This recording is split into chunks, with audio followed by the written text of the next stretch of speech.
बिस्मिल्लाहिर्रहमानिर्रहीम। अस्सलाम वालेकुम। अच्छा स्टूडेंट, आज की स्पेशल डिस्कशन है क्योंकि स्टूडेंट्स ने मुझे कहा था कि सर हमें क्यूएम कैसे पास किया जाए इसके बारे में गाइड कर दें। अगर आप चाहते हैं कि क्यूएम आपका फर्स्ट अटेम्प्ट में पास हो जाए तो आपको कुछ बातों का ख्याल रखना पड़ेगा। अगर आप इन बातों पर अमल करेंगे तो उम्मीद है इंशाल्लाह ताला पहली ही अटेम्प्ट में आपका क्यूएम का पेपर इजीली पास हो जाएगा इंशाल्लाह। ठीक है, नंबर वन करना क्या है? सबसे पहली जो नंबर वन शर्त है क्यूएम के पेपर को पास करने के लिए, नो रेगुलर ऑफ। आपने रेगुलर ऑफ नहीं करना, अपनी क्लासेस स्किप नहीं करनी, क्लासेस को छोड़ना नहीं है, आपने रेगुलर क्लासेस लेनी है। ठीक है, एक आध क्लास रह जाए तो कोई मसला नहीं है, उसको भी बाद में आपने कवर कर लेना है।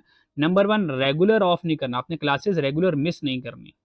सेकंड टू, आप जहां से भी पढ़ रहे हैं, जो आपका टीचर करवाएगा, जो आपके टीचर्स की इंस्ट्रक्शन होंगी, आपने उसको फॉलो करना है। जो क्लास में टीचर करवा रहा होगा आपने टोटली टीचर को क्या करना है, फॉलो करना है। तो सेकंड स्टेप में आपने अपने रेलिवेंट टीचर को फॉलो करना है। अब जहां से पढ़ें कोई से लेना देना नहीं है। ठीक है, और कोई से फर्क नहीं पड़ता, सारे टीचर माशाल्लाह ज़बरदस्त फुल मेहनत से पढ़ाते हैं। तीसरे नंबर पर अगर फर्स्ट अटेम्प्ट में क्यूएम पास करना है तो आपने रेगुलर टेस्ट देने हैं। ठीक है, आपका जो टेस्ट सेशन होगा कॉलेज का, आपने वो टेस्ट सेशन को मिस नहीं करना। बेशक आपके नंबर कम आए कोई टेंशन नहीं, अपने रेगुलर टेस्ट सेशन को ज्वाइन करना है। टेस्ट आपने लाजमी देने हैं। ठीक है जी। फोर्थ नंबर पर क्यूएम पास करने के लिए मेरे एग्जाम इम्पॉर्टेंट क्वेश्चंस होते हैं। ठीक है, एग्जाम इम्पॉर्टेंट क्वेश्चंस। ठीक है, अच्छा, इसमें मैंने मैथ पोर्शन के सेपरेट बनाए हुए और स्टेट्स के सेपरेट बनाए हुए। ठीक है, ये जो एग्जाम इंपॉर्टेंट क्वेश्चंस हैं मैथ और स्टेट्स के, सबसे अच्छी बात ये है ये मैंने चैप्टर वाइज सेट किए हुए हैं। ठीक है, इनका फ़ायदा ये होगा आपकी पूरी की पूरी क्यूएम की रिवीजन भी हो जाएगी, चैप्टर नंबर 1 से लेके चैप्टर नंबर 15 तक। तो जो सिलेक्टिव स्टडी वाला एलिमेंट होगा वो भी कवर हो जाएगा अगर आप ये एग्जाम इंपॉर्टेंट क्वेश्चंस करते हैं। ठीक है, और most of the question exam है इंशाल्लाह ताला इसी ही इंपॉर्टेंट क्वेश्चन में से नॉर्मली होंगे। और स्टैटिस्टिक की जो थ्योरी है वो स्पेशली एग्जाम में समटाइम बहुत ज़्यादा आ जाती है, तो मैंने अपने एग्जाम इंपॉर्टेंट क्वेश्चन में स्पेशली जो स्टैट्स की थ्योरी है इसके ऊपर बड़ा फोकस किया हुआ है। ठीक है, तो स्टूडेंट्स को थ्योरी सॉल्व करने में, थ्योरी को प्रिपेयर करने में बड़ा आसानी हो जाती है अगर वो एट द एंड ये एग्जाम इंपॉर्टेंट क्वेश्चंस कर लेते हैं। ठीक है, तो फोर्थ स्टेप में जो लास्ट स्टेप होगा वो हमारा एग्जाम इंपॉर्टेंट क्वेश्चंस होगा और उसके बाद इंशाल्लाह ताला आपकी क्यूएम की फुल फ्लेज तैयारी हो जाएगी। ठीक है, अगर हमने पेपर पास करना है तो उसके लिए सबसे पहले मैं आपको बताने लगा हूं कि हमारे पास जो क्यूएम में, आपको पता है 50 एमसीक्यूज होते हैं, 50। ठीक है, और ईच एमसीक्यू कैरी 2 मार्क्स। ठीक है, हर एमसीक्यूज के 2 नंबर होते हैं। तो इस तरह हमारे पास 100 मार्क्स का एग्जाम होता है। ये जो 100 मार्क्स का एग्जाम होता है ये कंप्लीट करने के लिए हमारे पास 2 आवर होता है। तो 2 आवर में हमें 100 मार्क्स यानी कि 50 एमसीक्यूज को सॉल्व करना होता है। ठीक है, क्योंकि हमारा सारा पेपर एमसीक्यू बेस्ड होगा तो हमें चैप्टर नंबर 1 से लेके चैप्टर नंबर 15 तक सारे चैप्टर करने हैं, क्योंकि एमसीक्यू फॉर्मेट है। अब एमसीक्यू फॉर्मेट में ये सारी की सारी सिस्टम की मर्जी होगी, या अगर स्ट्रॉन्ग एल्गोरिदम है तो हम स्पेसिफाई भी कर सकते हैं कि ये क्वेश्चन स्टूडेंट्स को चले जाएं। ठीक है, लेकिन जनरली जो हमें शफल्ड होकर क्वेश्चन मिलेंगे, ये कंप्यूटर हमें कोई से भी 50 क्वेश्चन जो उसके डाटा बैंक में सेव होंगे, वो अपने डाटा बैंक में से कोई से भी 50 क्वेश्चन क्या करेगा, हमें अलॉट कर देगा। अब वो 50 क्वेश्चन चैप्टर 6 में से आते हैं, 7 में से आते हैं, 9 में से आते हैं, 12 में से आते हैं, कहाँ से आते हैं ये सिस्टम को भी नहीं पता होगा। ठीक है, हाँ, अगर सिस्टम को स्पेशल इंस्ट्रक्शन दी गई होगी तो सिस्टम क्या करेगा, हर एक चैप्टर में से कुछ पर्टिकुलर क्वेश्चन उठाकर आपको गिवन कर सकता है, दे सकता है, ठीक है जी। लेकिन नॉर्मली हमें शफल्ड होकर सारे सारे क्वेश्चंस मिलेंगे, तो किन चैप्टर में से क्वेश्चन आएंगे ये हम जज कर ही नहीं सकते, ठीक है जी। तो नंबर वन, ये आपको चैप्टर 1 से लेकर चैप्टर 15 तक तैयार करना पड़ेगा, सबसे बड़ी बात ये। अब उन बच्चों के लिए जो कहते हैं सर बस अनफॉर्चुनेटली नहीं पढ़ पाए, नहीं तैयारी कर पाए, ठीक है, केयरलेसनेस होगी, अब थोड़ी सी हमारी आंखें खुली हैं, अब हम पेपर पास करना चाहते हैं, तो टाइम बहुत कम है, 15 चैप्टर को करना इस मिनिमम टाइम पर पॉसिबल नहीं है, तो हम सबसे पहले कौन से चैप्टर्स कर लें जिनसे पास होने की रेशियो, पास होने की उम्मीद हमें ज़्यादा हो, ठीक है। तो अब मैं आपको वो चैप्टर बता देता हूं जो एग्जामिनर के पॉइंट ऑफ व्यू से बहुत इंपॉर्टेंट है, ठीक है। अब ये मैं कैसे कह सकता हूं, इसकी लॉजिक ये है क्योंकि ये ऐसे चैप्टर हैं, एग्जामिनर ने अपने डाटा बैंक में नंबर ऑफ क्वेश्चन इनके बहुत ज्यादा रखे हुए हैं, ठीक है। सबसे ज्यादा इन चैप्टर के डाटा बैंक में क्वेश्चंस अवेलेबल हैं, तो जब भी शफल्ड होंगे तो इन चैप्टर में से क्वेश्चन आने की प्रोबेबिलिटी बहुत हाई होगी, ठीक है। तो नंबर वन, अगर आपने exam important point of view से चैप्टर की एलोकेशन करनी है, तो सबसे जो टॉप लिस्ट पे चैप्टर है वो चैप्टर नंबर 5 है, फाइनेंशियल मैथमेटिक्स, ये टॉप लिस्ट पर है, ठीक है। ये टॉप लिस्ट पर मैं रिसेंटली ये स्टूडेंट के फीडबैक से बता रहा हूँ, ठीक है, जिन स्टूडेंट्स ने मुझे बताया कि सर मेजर हमें यहीं से आ रहे हैं। उसके बाद chapter number 6 highly important, chapter number 5 हो गया, चैप्टर नंबर 6 हो गया। इन दोनों चैप्टर से पक्की बात है 10 से 12 नंबर के ऑन एवरेज एमसीक्यू आ जाया करते हैं, 10 से 12 नंबर के एमसीक्यू आया जाते हैं। अगर 10 एमसीक्यूज भी आते हैं इसका मतलब 20 नंबर का पेपर इन दोनों चैप्टर में से आ रहा है। अच्छा, हो सकता है किसी बच्चे को 2 या 3 एमसीक्यू इन दोनों चैप्टर में से आ जाएं, पर ये बहुत कम होगा, याद रखिएगा बहुत कम होगा, लेकिन हो सकता है, लेकिन रेशियो बहुत कम है इनकी। उसके बाद जो इंपॉर्टेंट चैप्टर्स हैं उनमें सबसे पहले जो इंपॉर्टेंट चैप्टर है chapter number 11 probability concepts, basic probability, यहां से क्वेश्चंस आते हैं। उसके बाद साथ ही चैप्टर नंबर 12 प्रोबेबिलिटी डिस्ट्रीब्यूशन, यहाँ से क्वेश्चन आते हैं। यहाँ से अगर 10 से 12 क्वेश्चन आएंगे तो पक्की बात है प्रोबेबिलिटी में से भी 10 से 12 नंबर के क्वेश्चन आने के चांसेस है, या कम से कम 10 या 8, तकरीबन जो इसकी ऑन एवरेज रेंज बनेगी वो 8 से लेकर 12 तक की रेंज बनेगी, ठीक है। तो कम से कम 10 नंबर के एमसीक्यूज, 10 एमसीक्यूज चैप्टर 5-6 में से आएंगे और 10 एमसीक्यूज चैप्टर नंबर 11-12 में से आएंगे।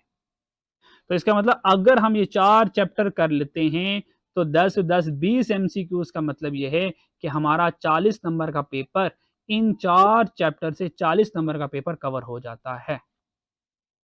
और ये 4 चैप्टर ही पूरी क्यूएम की जान है, मेन यही 4 चैप्टर हैं, ठीक है जी। अच्छा जी, तो 10 एमसीक्यूज अगर यहाँ से हो जाते हैं हमारे और एवरेज, इसका मतलब 20 मार्क्स यहाँ से आ जाएंगे और इस तरह 20 मार्क्स यहाँ से आ जाएंगे। ऑन एवरेज यही होता है, ठीक है। 35 भी हो सकते हैं, 30 भी हो सकता है, लेकिन नॉर्मली यहाँ से एग्जामिनर क्वेश्चन पेपर को टच करता है। उसके बाद जो इंपॉर्टेंट चैप्टर्स हैं, उसके बाद चैप्टर नंबर 4 लीनियर प्रोग्रामिंग, ये इंपॉर्टेंट चैप्टर है, एग्जामिनर उसके बाद इसको वेटेज देता है, ठीक है। और अगर हम स्टैटिस्टिक्स की बात करें तो इसके बाद बारी आती है chapter number 12 sampling and distribution. तो सैम्पलिंग एंड डिस्ट्रीब्यूशन भी एग्जामिनर के नज़दीक एक इम्पॉर्टेंट चैप्टर है, ठीक है। तो आपने क्या करना है, 5, 6, 11, 12 के बाद चैप्टर नंबर 4 और चैप्टर नंबर 3 रेडी कर लेना है। ऑन एवरेज एग्जामिनर यहाँ से 5 एमसीक्यूज दे दिया करता है, यानी कि 10 मार्क्स का यहाँ से पेपर आ जाता है, और सैम्पलिंग में से भी ऑन एवरेज 5 क्वेश्चन वो दे दिया करता है, तो 10 नंबर का पेपर यहाँ से भी हमारा सॉल्व हो जाता है। अच्छा जी, इनके बाद उसके बाद आपने क्या करना है, ये चैप्टर तैयार करने हैं, चैप्टर नंबर 8, 9, 10। इन 8, 9, 10 में से यहाँ से भी तकरीबन 10 एमसीक्यूज बन जाते हैं। इन तीनों चैप्टर में से 10 एमसीक्यूज बन जाएंगे, यानी कि 20 मार्क्स का पेपर यहाँ से भी हमारा बन जाएगा अगर हम ये 3 चैप्टर तैयार कर लेते हैं, ठीक है जी। तो इसका मतलब हमारे पास जो टोटल परसेंटेज होगी मार्क्स की 10, 30 और 50, और हमारे पास 80, यानी कि 80 नंबर का पेपर जो हो गया ये उन चैप्टर में से आ गया जो मैंने ये हाईलाइट किए हुए, ठीक है। तो ये हाईलाइटेड चैप्टर में से हमारा 80 मार्क्स का पेपर कवर हो जाएगा, ठीक है। तो सबसे ज़्यादा ज़रूरी चैप्टर नंबर 4 से लेके चैप्टर नंबर 13 तक के इंपॉर्टेंट चैप्टर्स हैं, ठीक है जी। अच्छा जी, इसके बाद on average chapter number 3 mathematical progression में से 2 या 3 एमसीक्यू आ जाया करते हैं। तो मान लेते हैं कि 3 एमसीक्यूज आ जाते हैं, इसका मतलब 6 मार्क्स यहाँ से कवर हो गए।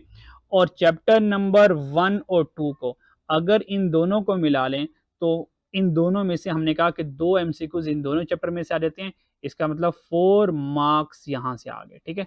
तो यहाँ से यहाँ तक टोटल अगर हम मार्क्स की एलोकेशन करें तो तकरीबन 90 मार्क्स बन जाते हैं, ठीक है। तो यहाँ से यहाँ तक हमारे 90 मार्क्स बन जाते हैं और पीछे हमारे पास ये 2 चैप्टर रह जाते हैं, चैप्टर नंबर 14 और 15। तो चैप्टर नंबर 14 और 15 में से 5 एमसीक्यूज यहाँ से आ जाएंगे, ठीक है। और अगर 5 एमसीक्यूज यहाँ से आ जाते हैं तो 10 मार्क्स का पेपर यहाँ से हमें आ जाता है, ठीक है। तो इस तरीके से अगर 15 चैप्टर हम रेडी करेंगे तो ये हमारे 100 मार्क्स कंप्लीट हो जाते हैं। और ये सेफर साइड पे रहने के लिए तो ये हमारे पास मार्जिन एरिया है कि ये चैप्टर जो हैं, जो मैंने ग्रीन हाइलाइटेड किए हैं, इनको तो किसी भी सूरत हम नहीं छोड़ सकते, ठीक है। तो ये वाले जो ग्रीन वाला एरिया है ये सबसे इंपॉर्टेंट है, ठीक है। लेकिन स्टिल सारे चैप्टर इक्वली इंपॉर्टेंट है क्योंकि एमसीक्यूज कुछ भी आ सकता है, ठीक है। अच्छा जी, ये तो हो गया कि आप लोगों ने तैयारी कैसे करनी है। अब सबसे इंपॉर्टेंट बात, आपने अपने पेपर को मैनेज कैसे करना है। ये बहुत कीमती बात बताने लगा आप, ठीक है। और बहुत सारे बच्चों को इस वाली बात से फ़ायदा हुआ है और बहुत बच्चों ने बताया कि सर हमने ऐसा किया था, इस स्ट्रैटेजी को फॉलो किया था एग्जाम में, तो ड्यूरिंग द एग्जाम हमें बहुत फ़ायदा। वो है क्या, याद रखिएगा, जब आप लोगों ने एमसीक्यू सॉल्व करने हैं तो याद रखिएगा आपने जो एमसीक्यूज हैं वो सीक्वेंस वाइज सॉल्व नहीं करने। अच्छा, जैसे ही आपके पास एमसीक्यूज आएंगे, फॉर एग्जांपल आपके पास फर्स्ट एमसीक्यूज आया, अगर ये फर्स्ट एमसीक्यूज आपको लगेगा ट्रिकी है या लेंथी रिक्वायरमेंट है तो आपने इसको ब्लैंक कर देना, इसको सॉल्व ही नहीं करना, सिर्फ रीड करके छोड़ देना। क्वेश्चन नंबर 2 आया, अगर ये इजी होगा तो इसको सॉल्व कर लीजिएगा, ठीक है। आपने क्वेश्चन नंबर 3 पढ़ा, मुश्किल था, छोड़ दिया। क्वेश्चन नंबर 4 पढ़ा, मुश्किल था, छोड़ दिया। क्वेश्चन नंबर 5 पढ़ा, मुश्किल था, छोड़ दिया, ठीक है। बिल्कुल नहीं घबराना कि सर ये तो शुरू वाले एमसीक्यू छोड़ते ही जा रहे हैं, आगे क्या बनेगा। आपने करना ये है, टिप ये है और ट्रिक ये है एमसीक्यूज के पेपर को सॉल्व करने का। और बल्कि मैं तो ये खुद ट्रिक खुद अपने पेपर में अप्लाई करता हूँ। अगर मुझे अपने प्रोफेशनल में पेपर में किसी में जब एमसीक्यूज आ जाए तो मैं बिल्कुल इसी ट्रिक को फॉलो करता हूँ। सबसे पहले देख तो लें क्वेश्चन नंबर 1 से लेके क्वेश्चन नंबर 50 तक कि आपको पेपर में आया क्या है। समटाइम स्टूडेंट क्या करते हैं कि हम सीए का पहला पेपर देने आए हैं, हमने तो तरतीब वाइज चलना है, 1 2 3 4 5 चलेंगे।